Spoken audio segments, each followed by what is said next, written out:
우리의 하나님, 감사를 드립니다. 오늘도 주님 앞에 나와서 수요 5조 예배로 드릴 수 있는 축복 주심에 감사를 드립니다.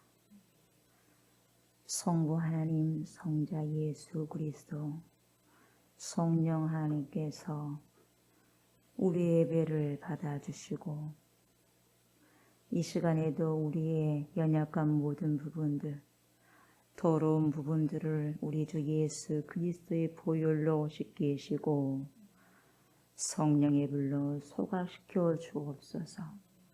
용서받은 죄인들이 주님 앞에 나와서 주님을 경배하오니 하나님이여 우리의 예배 받으시고 하늘의 신령한 것들로 하나님 체험을 받는 귀한 시간 되게 하여 주옵소서.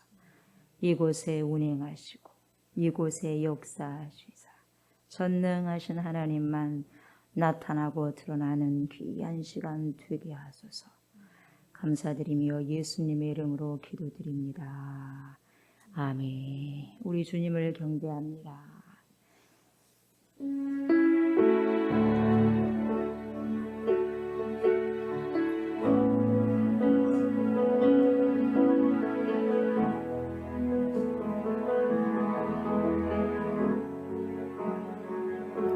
주 여기 운행하시네. 나 경배해, 주 경배해. 주 여기 역사하시네. 나 경배해, 주 경배해. 주 여기 운행하시네. 나 경배해, 주 경배해. 주 여기 역사하시네. 나 경배해, 주 경배해. 큰 길을 만드시는 주, 큰 기적을 행하시는 주, 그는 나의 하나님. 약속을 지키시는 주, 어둠 속에 빛이 되신 주, 그는 나의 하나님. 나의 마음 만지시는 주, 나 경배해, 주 경배해. 나의 마음 치료하시네. 나 경배해, 주 경배해. 나의 삶 변화시키시네. 나 경배해, 주 경배해.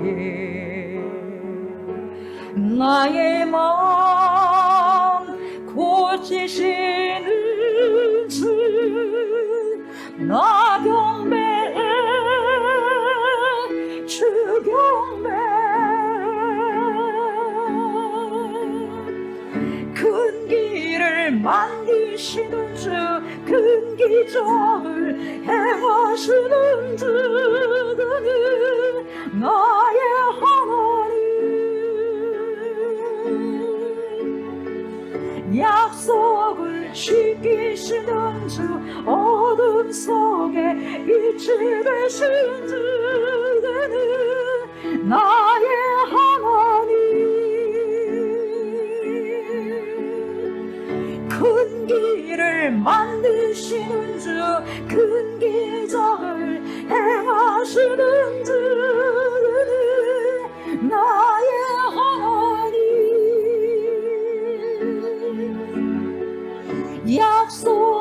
지키시는 주 어둠 속에 빛이 되신 주 그는 나의 하나님 나의 하나님 나의 하나님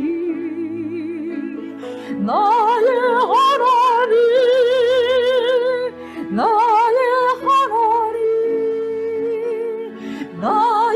하나님 나의 하나님 나의 하나님 나의 하나님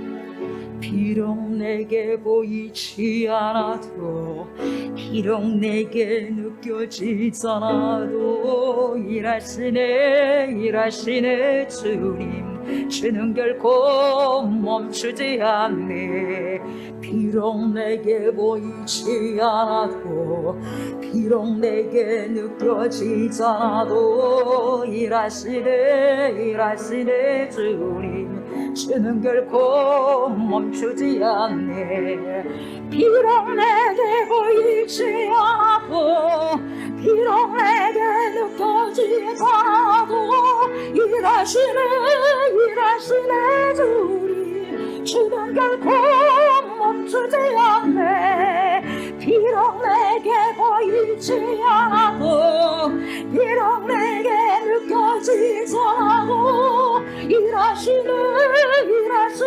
주님 주는 결코 멈추지 않네 Waymaker, miracle worker, promise keeper, light in the darkness, my God, that is who you are.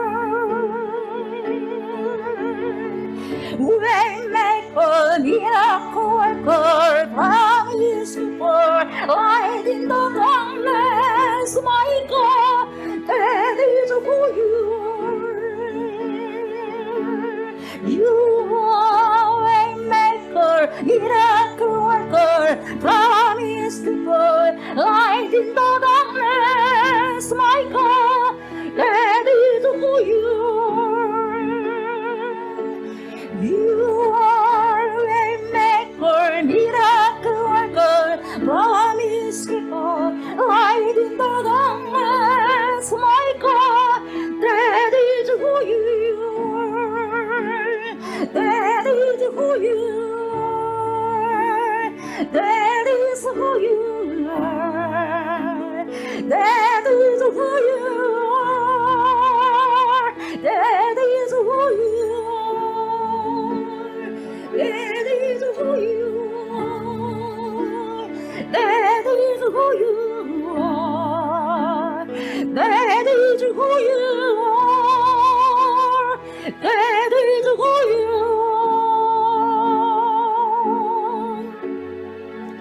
비록 내게 보이지 않아도 비록 내게 느껴지지 않아도 일하시네 주님 주는 결코 멈추지 않네 비록 내게 보이지 않아도 비록 내게 느껴지지 않아도 일하시네 주님 주는 결코 멈추지 않네 비록 내게 보이지 않아도 비록 내게 느껴지지 않아도 일하시네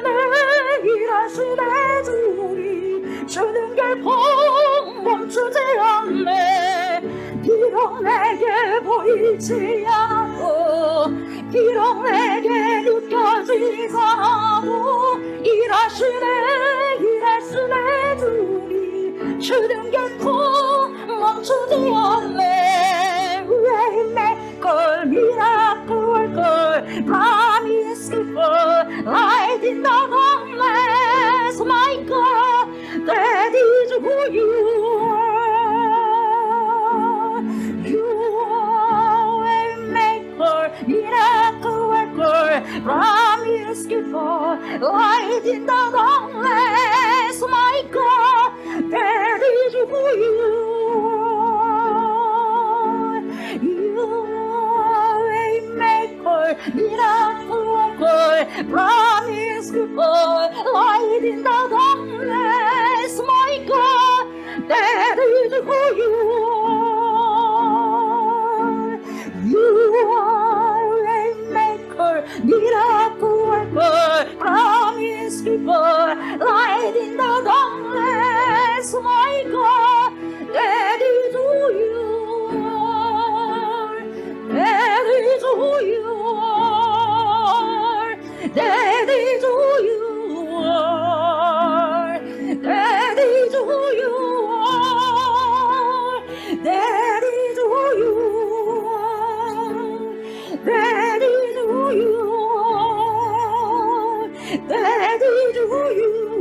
나의 하나님, 나의 하나님, 나의 하나님, 나의 하나님, 나의 하나님, 나의 하나님, 나의 하나님.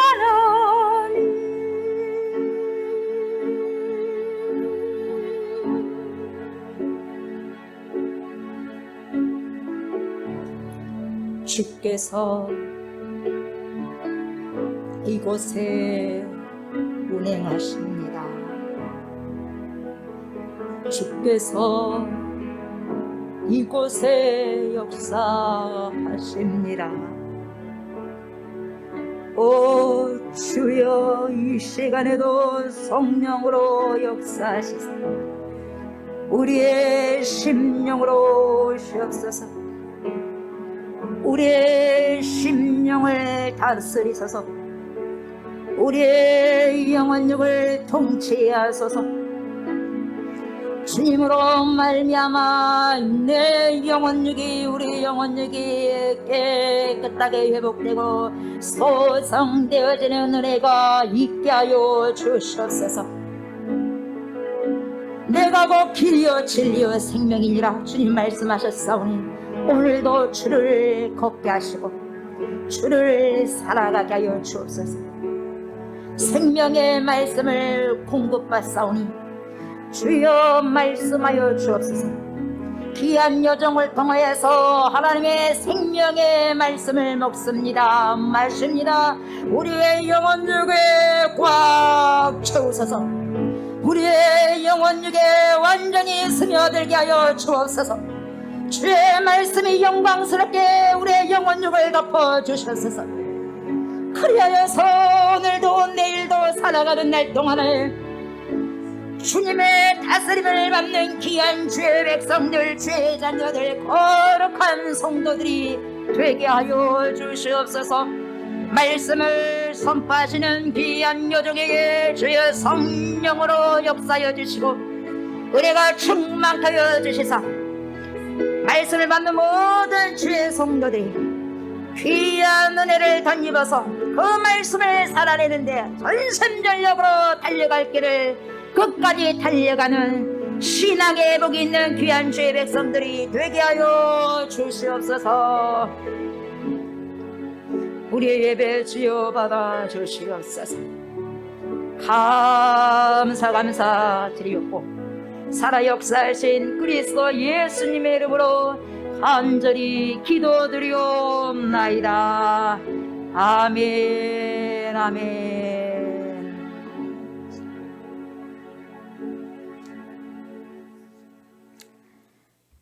하나님께서 주신 말씀 보겠습니다. 로마서입니다. 로마서 12장. 로마서 12장 9절부터 13절 말씀, 이 5절의 말씀을 다 같이 우리가 합독을 하도록 하겠습니다. 사랑에는 거짓이 없나니 악을 미워하고 선에 속하라. 형제를 사랑하여 서로 우애하고 존경하기를 서로 먼저 하며 부지런하여 게으르지 말고 열심을 품고 주를 섬기라. 소망 중에 즐거워하며 환난 중에 참으며 기도에 항상 힘쓰며 성도들의 쓸 것을 공급하며 손 대접하기를 힘쓰라. 아멘, 아멘. 할렐루야. 오늘도 끝까지 승리하시기를 바랍니다. 오늘 본문을 보시면 로마서 1장부터 11장까지는 이론적이고 12장부터 16장까지는 실천에 대한 것입니다. 그래서 우리가 그리스도를 주로 받았다면 그 다음엔 어떤 삶을 살아야 하는지에 대해서 그 말씀을 해주고 있습니다. 특별히 오늘은 성도가 어디에 힘을 써야 되느냐, 이것에 대해서 함께 살펴보도록 하겠습니다. 저는 하나님께 좋아하는 사람으로 살아가기를 소망하는 사람 중에 한 사람입니다. 저뿐만 아니라 여기에 계신 모든 분들이 아마도 하나님이 좋아하시는 사람, 그리고 하나님이 사랑하는 사람으로 살고 싶어 하실 것입니다. 하나님께 미움을 당하고 하나님께 싫어한다는 소리를 듣고 싶은 사람은 여기에 단 한 명도 없을 것입니다. 아니, 이 지구상에 한 명도 없을 것입니다. 오늘 본문이 그런 말씀을 해주고 있는 것입니다. 어떻게 하면 우리가 하나님께 사랑하고 하나님께서 사랑하고 좋아하시는 사람이 될 수 있는지를 잘 보여주고 있습니다. 다시 말하면 성도들이 어떤 일에 힘을 쓰고 어떤 것에 일을 써야지만 하나님이 좋아하시는지, 하나님을 웃게 해주시는지, 하나님 마음에 들게 하는지, 하나님이 보시기에 좋은 사람인지에 대해서 아주 잘 보여주고 있습니다. 우리의 사람들이 원하는 것이 있는 것처럼 하나님께서도 저희들에게 원하는 것이 있다는 것입니다. 그래서 오늘 주님께서 본문을 통해서 이렇게 말씀하십니다. 성도들이 마땅히 힘써야 할 것이 9절에서는 거짓이 없는 사랑을 하고 악을 미워하고 선에 속하라고 하십니다. 10절에서는 형제를 사랑하여서 서로가 우애 있게 하고 존경하기를 미루지 말고 서로 먼저 하라고 하십니다. 11절에서는 부지런하고 게으르지 말라고 하십니다. 열심을 품고 주를 섬기라고 하십니다. 즉 주님을 섬기는데 대충 하지 말고 열심을 품고 섬기라고 하는 것입니다.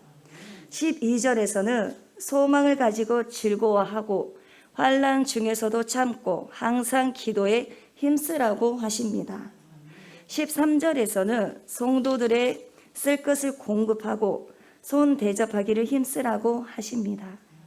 이것이 주님이 원하시고 바라시고 좋아하시고 사랑하는 것입니다.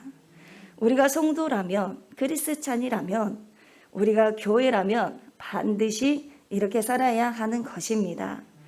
이렇게 하는 자가 성도라고 말씀하고 계십니다. 성도가 힘써야 할 일이 바로 이런 것을 자세히 말씀해 주고 계시는 것입니다. 교회가 정말로 해야 할 일이 무엇이고 근본적인 것이 무엇인지, 그 외에 본분이 무엇인가를 보면 우리 교회에서 본분은 하나님을 경외하는 것입니다.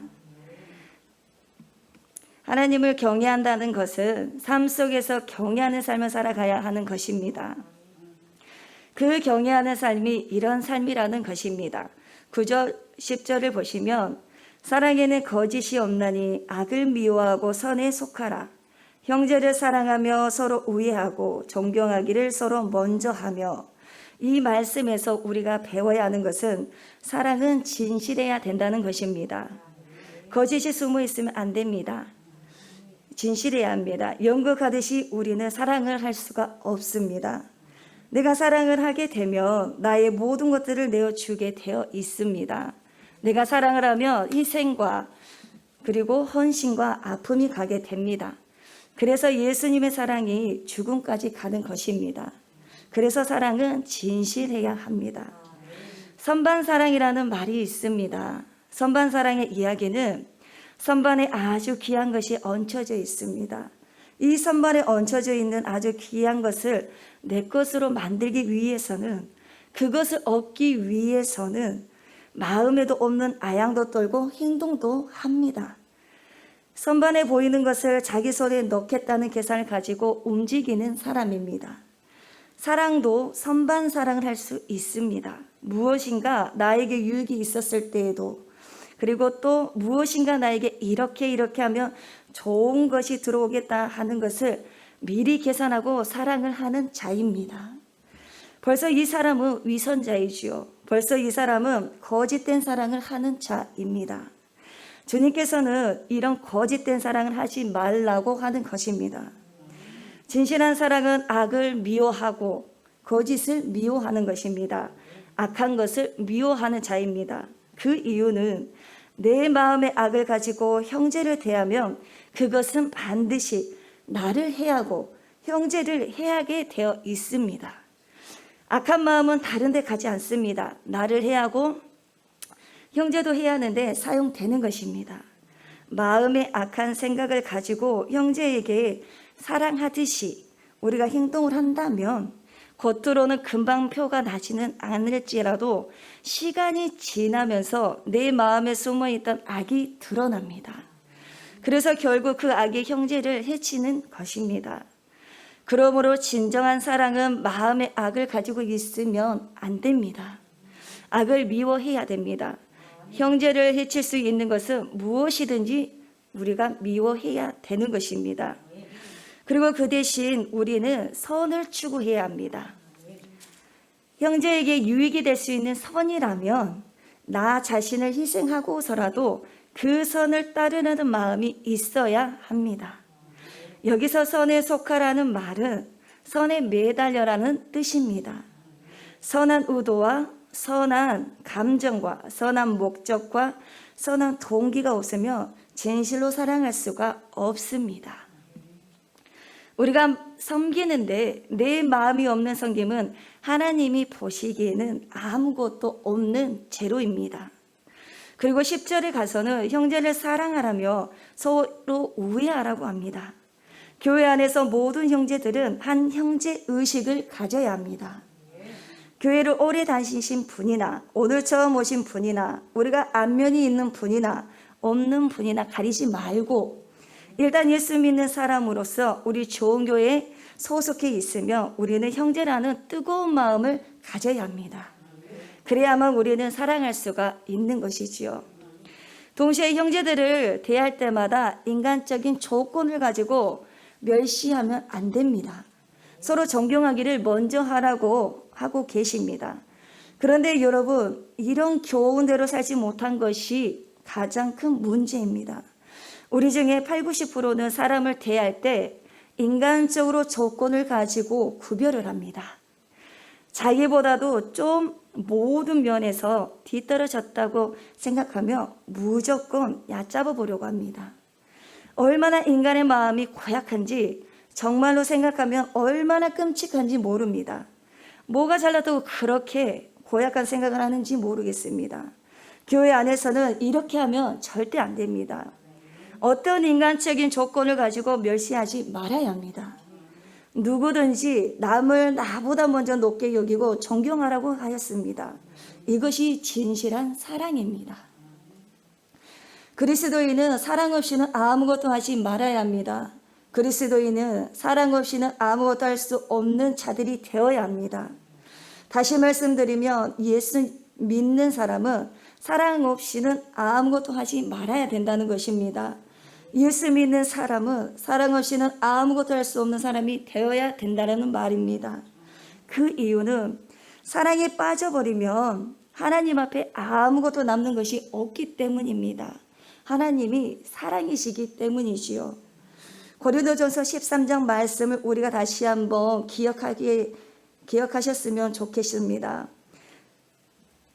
굉장한 은사를 받아서 천사의 말을 합니다.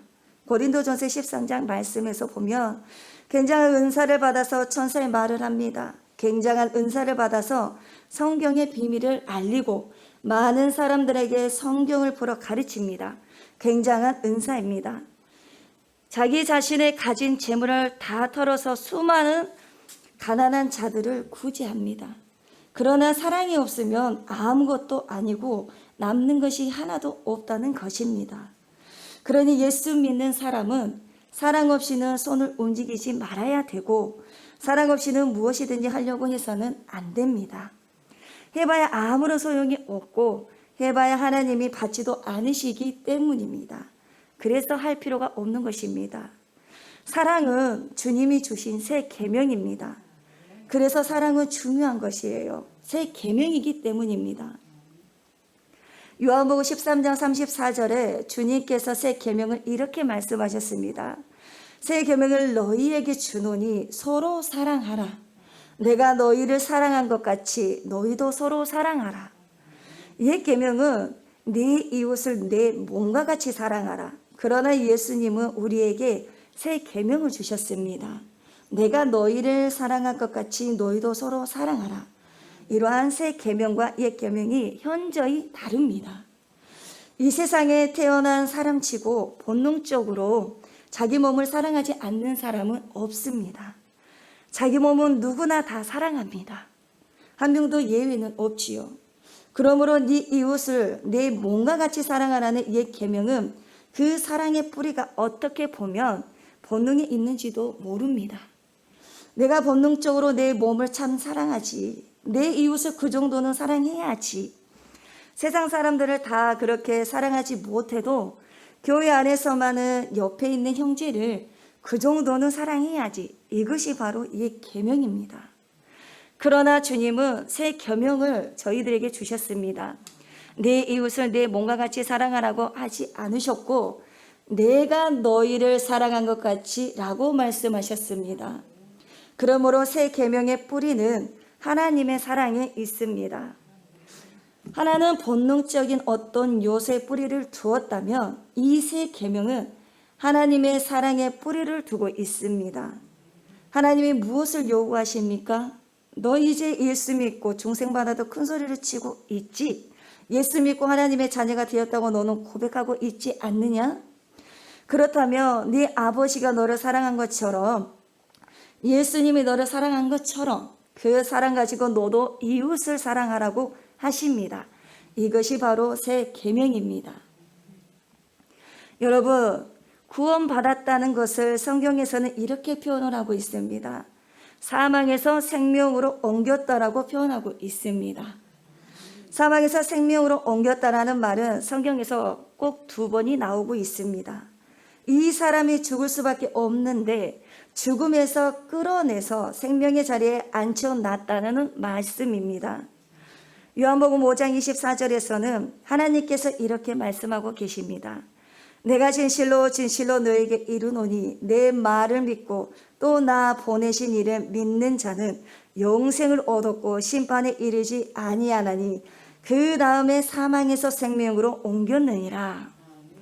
이 내용의 말씀의 골자는 무엇이냐면 믿으면 구원을 받았다는 것입니다. 믿는 자는 사망이 지배하는 영역에서 하나님이 지배하는 생명의 영역으로 옮겨졌다는 말씀은 분명한 사실입니다. 그래서 생명으로 옮겨진 자들은 사망에 행동을 하지 않습니다. 하나님의 생명의 자리에 있는 사람은 절대로 사망의 행동이 나오지 않습니다.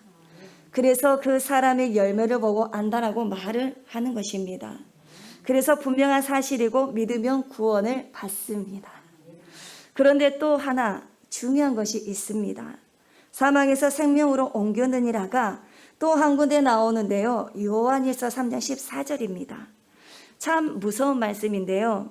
우리는 형제를 사랑함으로 사망에서 옮겨 생명으로 들어간 줄을 알거니와 사랑하지 아니하는 자는 사망에 머물러 있느니라. 여기에서는 무슨 말씀이냐면 여러분이 현재 사랑하지 않으면 여러분은 나는 예수 믿고 구원받았어. 내가 아무리 믿음으로 구원받았다 말을 해도 오늘 이 상태에서 눈을 감게 되면 지옥입니다.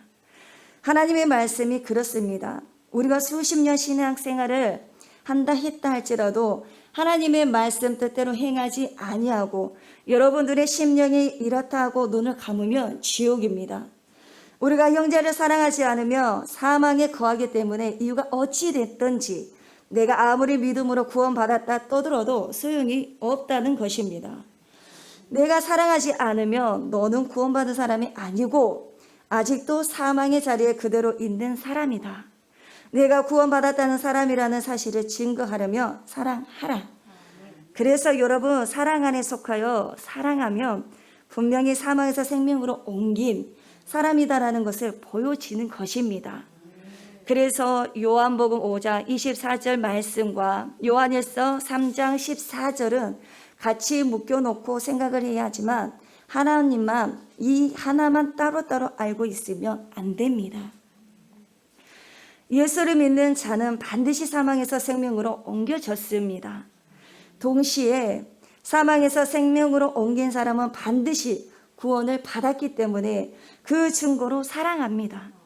따라서 예수 믿는다고 고백하면서도 사랑하지 않는다면 그 사람은 구원받았을까 하는 의문을 충분히 가질 수 있습니다. 그만큼 사랑이 중요합니다. 여러분, 흔히들 구원 이야기를 하면 영원히 사는 것이라고 말을 합니다. 그러나 여러분, 영원히 사는 문제를 가지고 무조건 구원이라고 하면은 그것은 좀 이상한 이야기가 됩니다. 영원히 사는, 물론 그것도 그렇지만 영원히 사는 것은 예수 믿는 사람은 영원히 사는 것이 아니다라는 말입니다. 영원히 산다고 해서 다 구원받는 것이 아닙니다.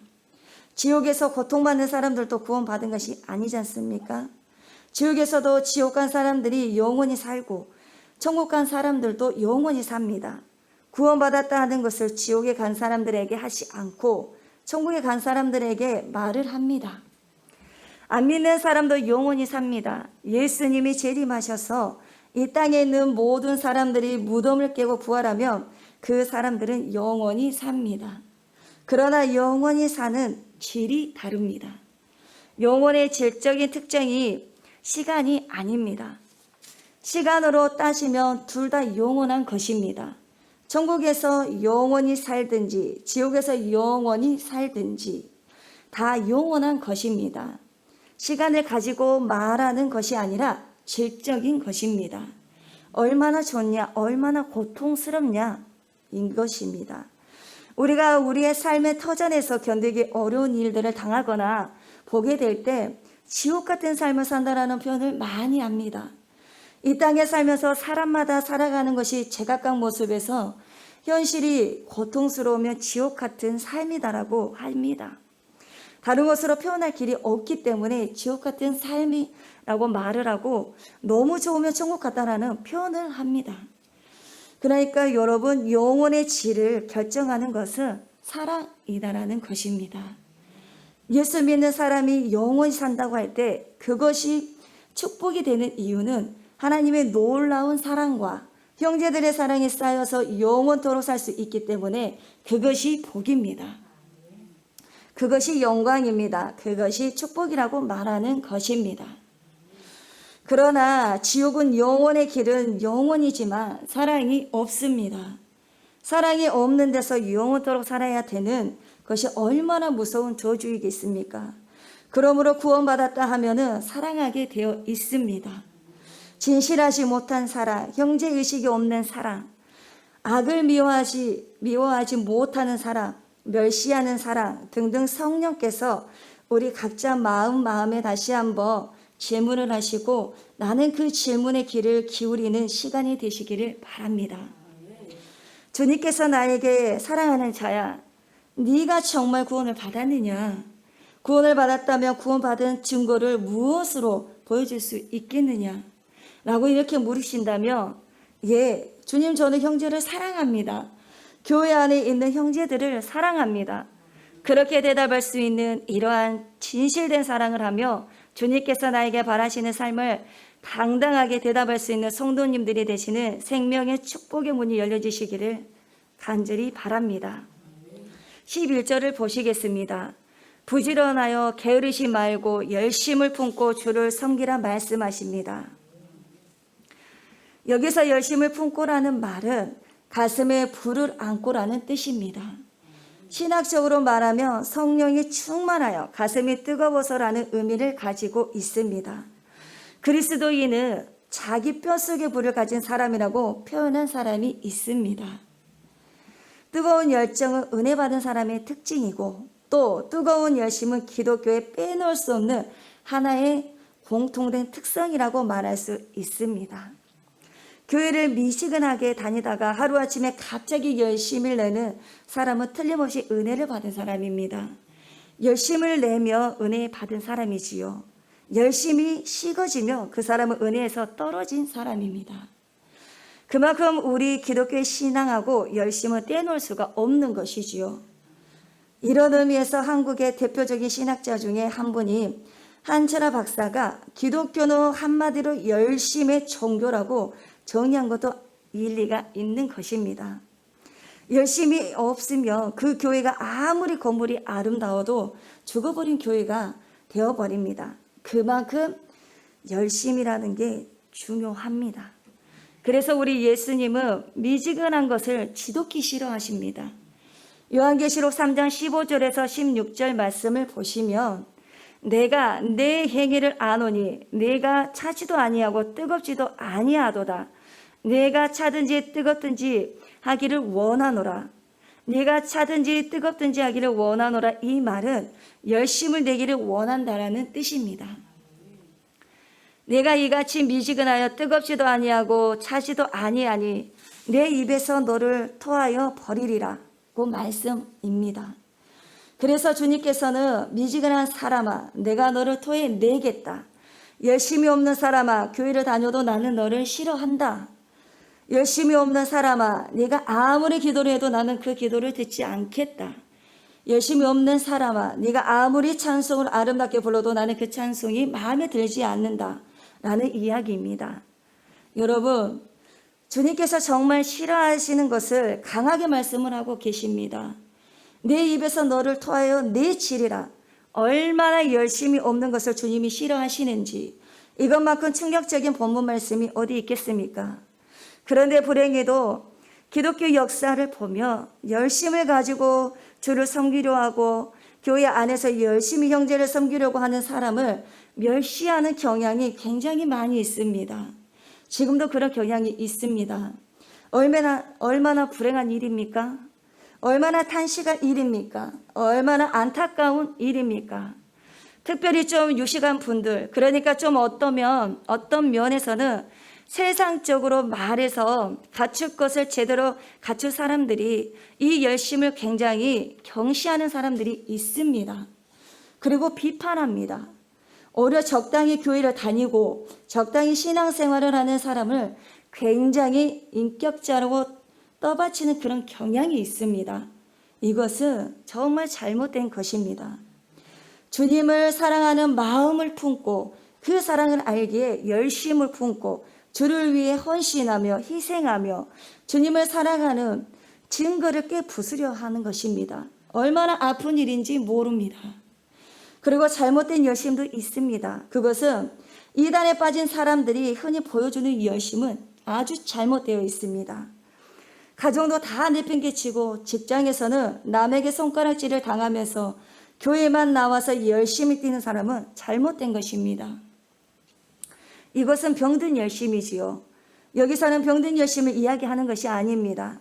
주님이 기뻐하는 열심을 말을 하고 있는 것이지요. 여러분 기억하십시오. 교회 안에서 열심을 내지 못하는 분은 다른 데서도 기대하기가 어렵습니다. 그리고 교회 일에 열심을 내지 못한 분이 주님 앞에 섰을 때 이런 말로 책임을 추궁하실 것입니다. 악하고 게으른 종아. 그와 같은 주님의 추궁에 대해서 여러분들이 변명하거나 여러분 스스로를 합리화시킬 만한 어떤 근거가 있는지 이 시간 돌이켜 보시기를 바랍니다. 아마도 말 한마디도 못할 것입니다. 우리 교회 안에는 참 열심히 주님을 섬기고 남이 알아주든지 알아주지 않든지 온통 헌신의 힘을 바쳐서 충성하는 성도님들이 되시기를 바랍니다. 코로나19가 지속되면서 자유롭지 못한 삶의 터전을 살아가지만 이럴수록 더욱 주님의 말씀에 순종하며 주님의 마음을 헤아리며 주님이 나에게 원하시는 뜻이 무엇인지 주님의 사랑을 품고 열심을 품으며 뜨거운 믿음의 불을 가지고 교회와 가족과 내 가까운 친척과 교회 형제 자매들을 돌아보는 삶으로 살아내시는 모든 성도님들이 되시기를 간절히 바랍니다. 그리고 여러분 교회 안에서는 봉사하시려면 열심을 품고 하시기를 바랍니다. 12절을 보시면 소망 중에 즐거워하며 환난 중에 참으며 기도에 항상 힘쓰며 우리 눈앞에 현실적으로 보아서 기대할 만한 것이 전혀 없다라는 것입니다. 굉장히 어려워진 환경이라고 말할 수 있지요. 그리고 환난 중에 참으며 무엇인가 이를 악물고 참아야 되는 상황은 굉장히 짊어지기 어려운 십자가를 지고 있는 고통의 순간이라고 말할 수가 있습니다. 이것을 우리는 환난이라고 말합니다. 그리고 평소에 별로 기도를 하지 않는 사람이 기도를 열심히 힘을 써서 해야 되고 문을 두들기듯이 두드리면서 기도해야 된다면 그것은 정말 어려운 처지에 빠져 있다는 것을 말해 줍니다. 그러므로 12절 말씀을 종합적으로 말하면 교회 안에서 봉사를 하기는 하되 굉장히 어려운 처지에 지금 놓여서 봉사하기가 힘들어진 경우를 전제하고 하는 교훈입니다. 교회에서 형제를 위해서 봉사를 하고 주님을 위해서 우리가 뛰는 것 얼마나 아름답습니까? 그렇게 우리가 봉사를 하면 주님께서 우리에게 매일매일 태평세월을 주시고 어려운 일 없이 형통만하게 하실 것만 같지만 그렇지가 않습니다. 이 세상에서 우리가 봉사를 하고 육신의 몸을 입고 봉사를 하기 때문에 자주자주 어려운 일들이 일어납니다. 어떤 때는 내 건강이 상합니다. 어떤 때는 너무너무 시간에 흘러서 시간에 너무 뒤척거려서 정상적으로 잘 안 돌아갈 때가 많습니다. 어떤 때는 가정에 어떤 우환이 일어날 수도 있습니다. 어떤 때는 마음이 상해서 일어나기조차도 힘이 겨울 때가 있습니다. 어떤 때는 남에게 욕을 먹기도 합니다. 굉장히 어려울 때입니다. 그러면 이렇게 어려울 때 우리는 어떻게 해야 될까요? 주님은 이렇게 말씀하십니다. 그럴 때일수록 기뻐하면서 봉사하고 그럴 때일수록 인내하면서 봉사하고 그럴 때일수록 기도에 힘쓰면서 봉사하라고 말씀하십니다. 물론 건강이 나빠지면 쉬어야 됩니다. 가정에 특별한 어려움이 생기면 하던 일을 멈추어야 합니다. 그것을 하지 말라는 것이 아닙니다. 단지 얼마든지 이길 수 있는 핑계를 가지고 너무 힘드니까 남에게 좋은 말을 못 들으니까 그것 때문에 마음이 상해서 하던 일 그만두는 그런 바보 같은 짓 하지 말라는 것입니다. 어려워도 해야 된다는 것이지요. 큰 교회에서 자주 있는 형상은 구역장을 하다가 그만두거나 성가대를 하다가 그만두거나 교사를 하다가 그만둔 성도는 어떤 핑계를 대고 그만두었겠지만 주님은 그것을 용납 못하십니다. 남편이 요즘 얘를 먹여서 기분이 안 좋으니까 그래서 내 삶도 이렇게 힘든데 주일학교 교사고 뭐고 그냥 그만두지 뭐. 그만둔다면 주님은 절대로 용납하지 못하실 것입니다. 예전에는 남편이 그렇게 따뜻하고 다정하게 대해주더니 요즘은 너무나 쌀쌀맞게 굴고 얘를 먹인다는 이유로 하나님이 내가 이렇게 열심히 하면 좀 모든 것이 잘 되어야 한다는데 이것이 뭔가, 이것이 무엇인가라는 의문이 들 때도 있습니다. 주님은 나의 열심과 열정을 보고 계시는가? 아니면 보고 계신다면 왜 나에게 힘든 삶을 주시는가? 그냥 포기해야지.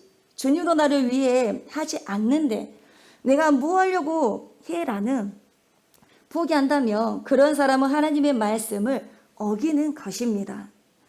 주님은 이런 자를 정말 실망하시고 분노하실 것입니다.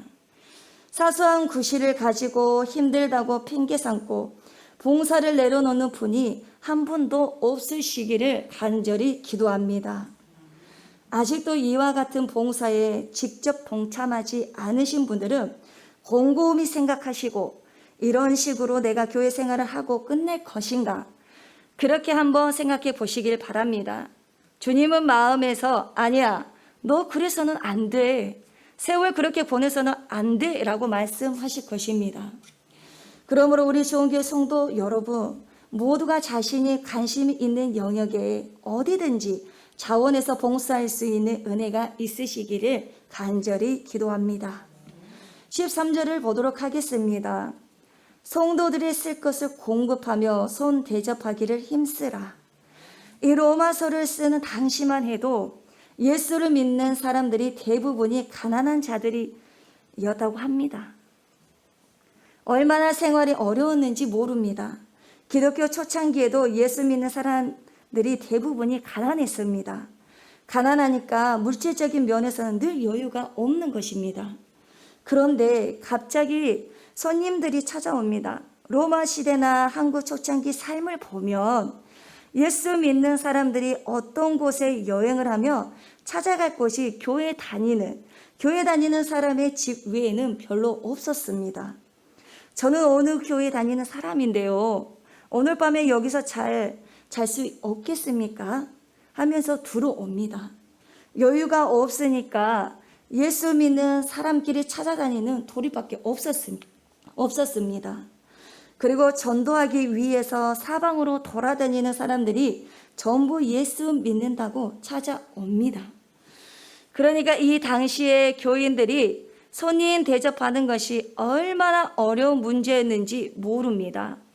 이것 때문에 아마 시험받고 들어 넘어진 사람들도 꽤 많았으리라고 봅니다. 굉장히 어려운 문제이시요. 자기들이 먹던 음식을 나눠 먹어야 되고 이부자리를 같이 덮어야 할 상황이 얼마나 어렵겠습니까? 그것도 한두 번이 아니고 살이 멀다 하고 사람들이 찾아오는 이런 어려운 상황. 이런 상황에서 진정 형제를 위하고 주님을 위하라고 한다면 얼굴 찡그리지 말고 자기 가진 것을 나누어서 봉사하라는 말씀입니다. 요즘이야 뭐 이렇게 믿는다고 해서 무조건 찾아가서 폐를 끼치는 사람은 별로 없습니다. 그러나 원칙은 마찬가지입니다. 지금도 우리가 진정 교회 안에서 형제를 위해서 봉사하려면 내가 가진 물질 나누어 주면서 해야 됩니다. 말로만 어려운 형편에 있는 내 형제 자매에게 배고프시겠네요. 오늘 저녁에 가셔서 많이 드십시오. 날씨가 참 덥네요. 집에 가셔서 선풍기를 틀든지 에어컨을 트십시오. 여러분, 말로만 이렇게 하는 것이 빚 좋은 개살구입니다. 그래서는 안 된다라는 말입니다.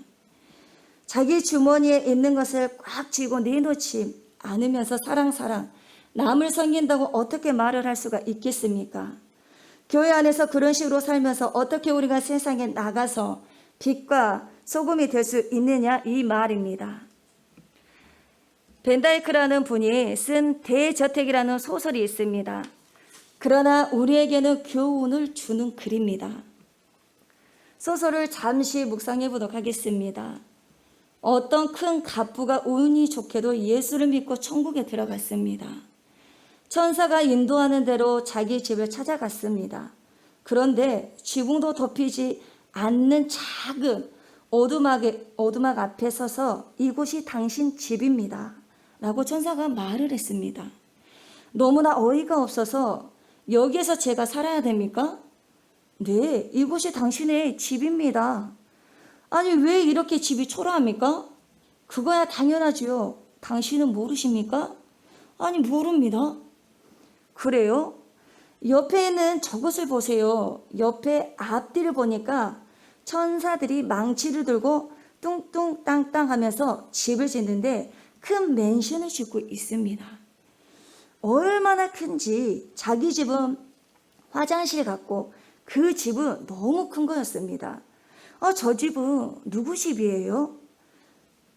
저 집 주인은 아직 오지 않았습니다. 오면 살도록 하기 위해서 짓고 있는 중입니다. 그 사람이 누구예요? 당신 동네 조그마한 병원을 차리고 사는 의사 있지 않습니까? 그 사람 것입니다. 당신이 별스럽게 생각하지 않는 그 초라한 의사의 집입니다. 왜 그렇게 돼요? 그 사람은 이렇게 큰 집을 지어주고 왜 나는 이렇게 초라한 집을 지어줍니까? 몰라도 정말 모르시네요. 천사가 자 보세요. 저 사람은 그저 돈이 들어오면 자신이 쓸 돈만 조금 남겨놓고 남을 위해서 다 썼습니다.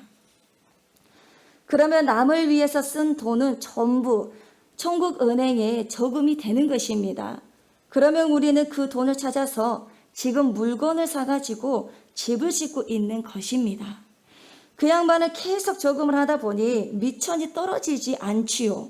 그러니까 큰 집을 지어줄 수밖에 없지 않습니까? 근데 당신은 지금까지 저금한 것이 얼마나 있습니까? 고작 해야 할 이것인데 더군다나 지붕도 못 덮고 있지 않습니까?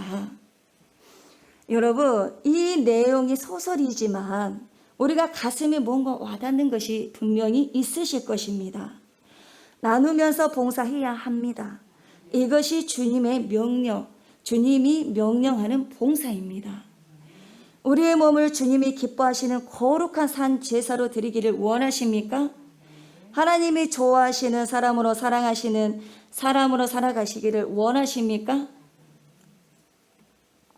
주님이 성도들에게 힘써야 될 일을 구체적으로 가르쳐 주는데 그렇게 가르쳐 주신 대로 힘써서 살아가시기를 원하십니까? 그렇다면 오늘부터라도 교회 안에서부터 하나님이 가르쳐 주신 원리대로 힘쓰시고 애쓰시면서 살아가시기를 간절히 기도합니다. 그러면 우리의 몸이, 우리의 삶이 날마다 주님을 기쁘시게 하는 아름다운 제사가 될 것입니다. 주님이 주신 사랑을 나누는 사람은 말씀에 순종하며 살아가는 사람입니다. 주님이 맡긴 사명을 잘 감당하는 사람들이 되고 하나님을 감동시키고 세상을 변화시키는 이 세상에 정말 지극히 필요한 사람이 되어서 하나님이 더 영광을 받으시고 결국 하나님이 정말로 좋아하시는 그런 사람이 될 수 있으시기를 주님의 이름으로 간절히 바라고 기도합니다. 이상 말씀을 마치겠습니다. 우리가 말씀을 듣고 그냥 버리는 것이 아니라 오늘부터 이 시간부터 분명히 각자의 심령 속에 하나님께서 성령님께서 반드시 주신 말씀, 메시지가 있으실 것입니다. 그거를 버리지 마시고 무시하지 마시고 주님의 말씀대로 뜻대로 행하시면서 가장 아름다운 열매를 맺어 가시면서 천국의 가장 아름다운 생명의 면류관을 받으시는 귀한 성도님들이 다 되시기를 간절히 기도합니다. 기도하시겠습니다. 전능하신 사랑의 하나님, 성도가 힘써서 해야 할 일을 오늘 이 시간 하나님의 말씀으로 배웠습니다.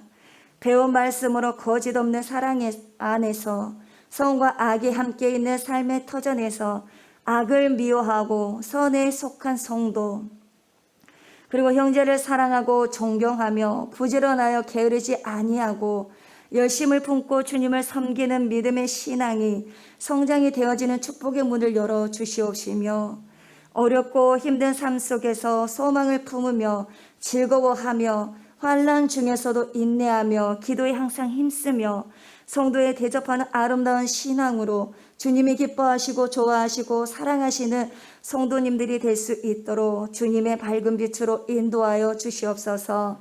감사를 드리오며 예수님의 이름으로 기도하옵니다. 아멘. 자, 주기도문으로 우리 선포합니다. 주기도문으로 우리 또박또박 같이 이렇게 선포하시면서 오늘 예배 마무리하겠습니다. 하늘에 계신 우리 아버지여, 이름이 거룩히 여김을 받으시오며 나라가 임하시오며 뜻이 하늘에서 이루어진 것 같이 땅에서도 이루어지이다. 오늘 우리에게 일용할 양식을 주시옵고 우리가 우리에게 죄 지은 자를 사하여 준 것 같이 우리 죄를 사하여 주시옵고 우리를 시험에 들게 하지 마시옵고 다만 악에서 구하시옵소서. 나라와 권세와 영광이 아버지께 영원히 있사옵나이다. 아멘. 아멘. 주님.